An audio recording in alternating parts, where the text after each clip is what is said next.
17 के प्रश्नोत्तर हल करेंगे। इसमें अध्याय का नाम है राष्ट्र प्रहरी। सबसे पहले बहुविकल्पीय प्रश्न दिए हुए हैं।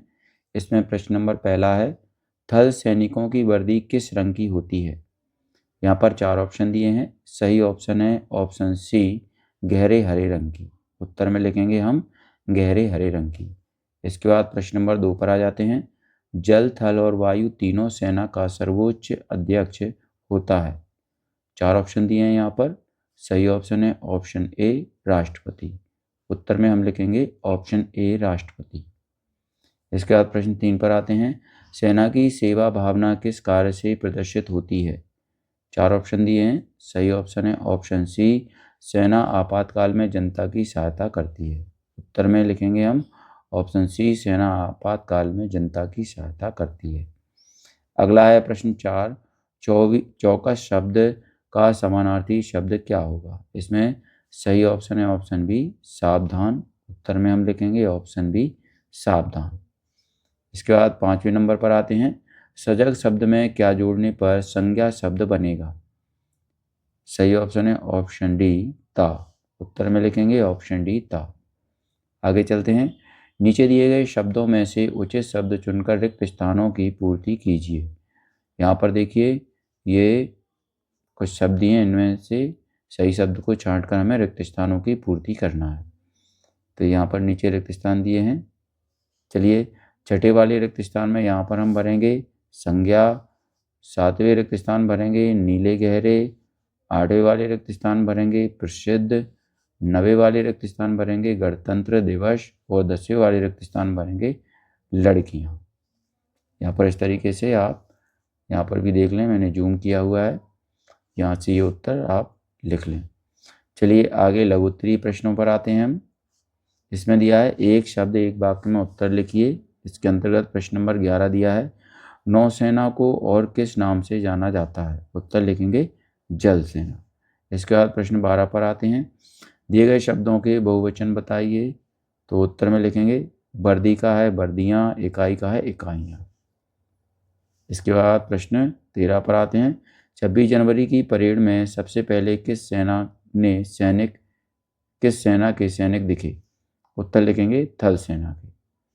अगला है 14वां नंबर का, 9 सैनिक सफ़ेद वर्दी पहनते हैं, वाक्य में आए विशेषण शब्द को लिखिए। उत्तर लिखेंगे सफ़ेद। चलिए इसके बाद लघुत्तरीय प्रश्नों पर आ जाते हैं। इसमें प्रश्न नंबर 15 है, रेगिस्तान की परिस्थितियों का वर्णन अपने शब्दों में कीजिए। उत्तर लिखेंगे रेगिस्तान का तापमान अधिक रहता है, रेत के गर्म तूफान चलते हैं, रात को तापमान ठंडा हो जाता है। अगला है प्रश्न 16, आप सैनिक न होते हुए भी आप अपने देश की सुरक्षा किस प्रकार कर सकते हैं, अपने शब्दों में बताइए। उत्तर लिखेंगे यदि हम सैनिक न होते तो भी देश के कार्य ईमानदारी से करेंगे, देश की संपत्ति की रक्षा करेंगे। अगला है प्रश्न 17, सेना के कार्यों को संक्षेप में लिखिए। उत्तर लिखेंगे सेना युद्ध के समय देश की सीमाओं पर डटी रहती है और देश के दुश्मनों से रक्षा करती है। संकट के समय नागरिकों को सुरक्षित स्थानों पर ले जाती है, उनके खाने पीने की व्यवस्था करती है। इसके बाद प्रश्न नंबर 18 पर आ जाते हैं। पाठ के अनुसार देश के युवक और युवतियां किस प्रकार देश का गौरव बढ़ा सकते हैं, स्पष्ट कीजिए। उत्तर पर आ जाते हैं। विद्यालयों के कठोर अनुशासन के वातावरण में प्रशिक्षित होकर देश के युवक और युवतियां देश की सेवा कर देश का गौरव बढ़ा सकते हैं। चलिए आगे चलते हैं, द्वितीय प्रश्नों पर आ जाते हैं। इसमें प्रश्न नंबर 19 दिया है, यदि आपको सैनिक बनने का अवसर मिले तो आप किस सेना में भर्ती होना चाहेंगे। एक सैनिक के रूप में अपने अपने विचार संक्षेप में लिखिए।